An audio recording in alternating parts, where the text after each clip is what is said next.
Assalamualaikum warahmatullahi wabarakatuh. Saya Dwi Mahadiska dengan NIM 203050309.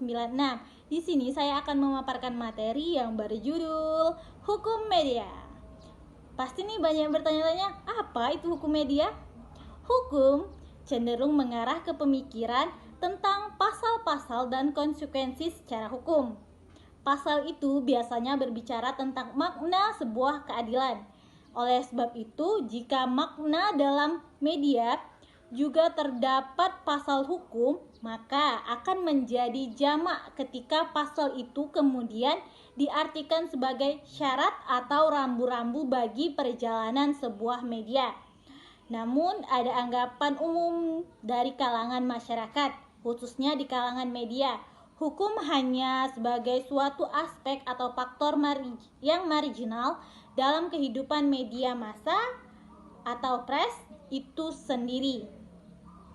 Dalam memahami hukum media ternyata masih banyak kerancuan, terutama dalam memahami arti kebebasan pers. Sebagian kalangan masih beranggapan media itu perlu dikontrol. Oleh sebab itu, perlu adanya hukum media yang dapat berfungsi sebagai pengontrol atau rambu-rambu agar media tidak melenceng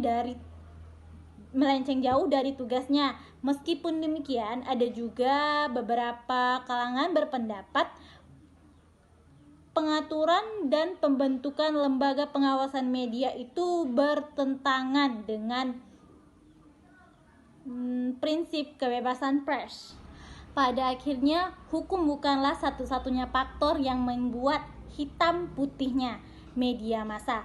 Seperti yang kita ketahui, media massa memiliki posisi sebagai media komunikasi, lembaga ekonomi, sebagai sumber berita atau informasi, dan juga sebagai lembaga sosial yang dinilai mampu memberikan kontrol terhadap berlangsungnya suatu pemerintahan.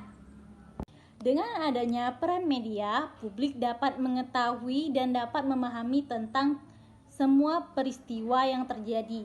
Media juga memiliki kebebasan untuk memberikan informasi menurut mereka penting untuk disebarluaskan demi kepentingan publik. Kebebasan pers merupakan hak yang diberikan oleh konstitusional berkaitan dengan bahan-bahan yang ingin dipublikasikan tanpa campur tangan pemerintah.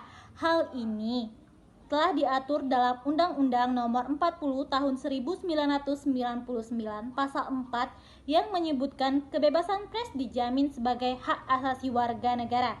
Pers nasional tidak dikenalkan sensor terkait pemberitaannya. Pers juga berhak mencari dan mempertanggungjawabkan pemberitaan di depan hukum. Nah, seiring dengan berjalannya waktu, prinsip dasar kebebasan pers yang sesuai dengan undang-undang lambat laun kian memudar. Hal ini tidak terlepas dari pengaruh kepentingan pihak-pihak tertentu yang terkait. Nah, untuk melihat kedewasaan media dapat dilihat dari perilaku media massa yang memberikan informasi tanpa memihak kepada siapapun. Media massa adalah pemberi pesan sebagai politik yang berujung pada pembentukan opini di lingkungan masyarakat, bukannya menyampaikan opini dan ketidaknetralan terkait peristiwa yang sedang terjadi.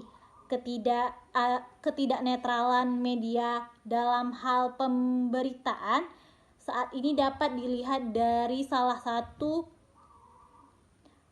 perusahaan media massa tanah air, yaitu saya ambil contoh Metro TV. Nah, Metro TV tidak akan bersedia membuat tentang kelemahan Partai Nasdem karena ada kepentingan kepemilikan Metro TV yang menjadi pendiri Partai Nasdem tersebut. Nah, hal ini yang dinilai sebagian besar kalangan jika media saat ini sudah terlalu jauh diracuni oleh kepentingan politik dan golongan tertentu. Mungkin itu saja yang dapat saya sampaikan pada kesempatan kali ini. Lebih dan kurangnya saya mohon maaf. Kepada Allah saya mohon ampun. Wabillahi taufiq wal hidayah. Wassalamualaikum warahmatullahi wabarakatuh. Dah.